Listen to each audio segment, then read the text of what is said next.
Norse mythology is a weird one. I make it no secret that Greek myth is my favourite, but compared to Norse myth, Greek lore looks pretty same. How come? Well, in Norse myth there's a gossiping squirrel that lives on the world tree. There's a story where Loki becomes pregnant with a horse. Thor dresses as Freya to steal back his hammer, in which he wears a wig and a wedding dress. Lots of weird and wacky things that go on, but we won't be covering any of these today. No, the squirrel would be quite fun to cover. Today, we'll cover Fenrir, the Fenris wolf. Now, Fenrir gets done so dirty, like he gets fucked over massively. Let me explain why. So, Fenrir was one of the children of Loki with the giantess Angrboda. He is one of 3 children, along with the Midgard serpent Jormungandr and Hel. He has 2 main stories associated with him, both recounted in the Prose Edda in the Gylfaginning. Jesus Christ, these names. It was prophesied that these 3 children would cause massive trouble for the Aesir, whereas both Jormungandr and Hel were banished. Fenrir was brought up in Asgard among the gods. Tyr became Fenrir's only friend among the gods, and to be honest, I think he might be the only Aesir I respect.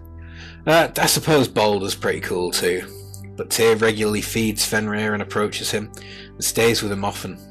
Due to the prophecy and Fenrir's rapid growth, the gods had to form a plan to imprison him. Their first attempt was with a great chain called lading. They challenged the wolf to break free from it. Fenrir judged it would not be a challenge, so decided that he would allow them to chain him up.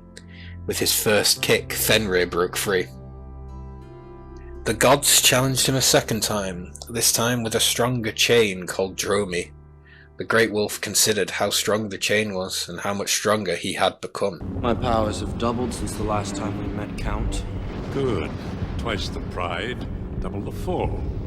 The gods convince him to put on this chain by insisting that if he breaks it he will gain great fame. He strains hard and breaks the second chain, and Odin, worried they would never be able to imprison Fenrir, hatches a cunning plan.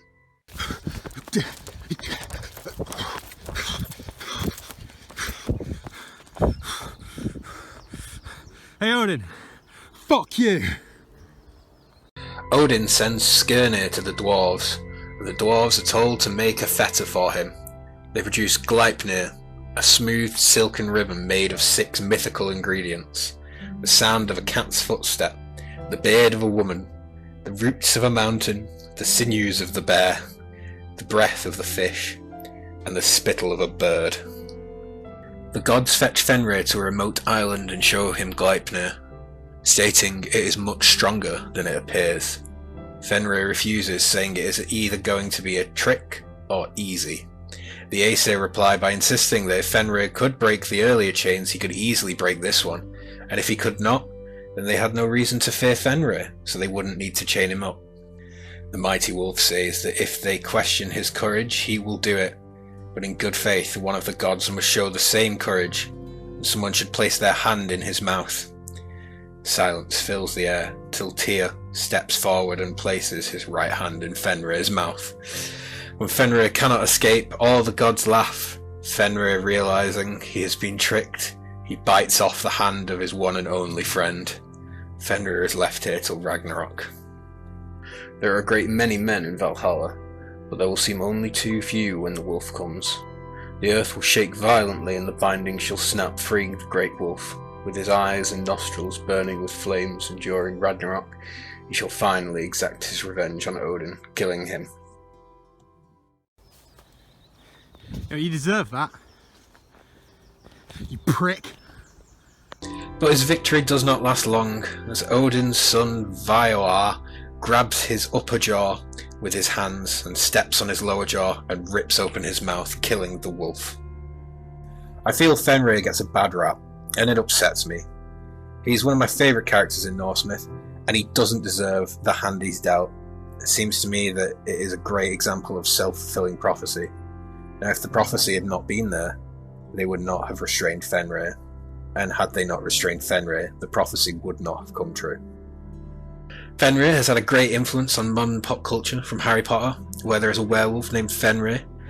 He's the main villain of the first Magnus Chase book by Rick Riordan. Fuck you, Rick Riordan. He inspired the Great Grey Wolf Sith in Dark Souls. Wonder where they got that name from.